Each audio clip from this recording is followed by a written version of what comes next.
दुख की लहर ने छेड़ा होगा, याद ने कंकर फेंका होगा,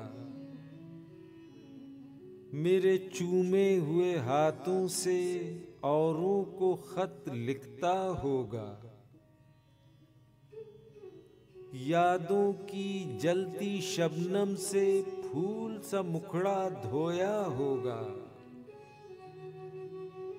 मोती जैसी शक्ल बनाकर आईने को तकता होगा। मैं तो आज बहुत रोया हूँ, तू भी शायद रोया होगा।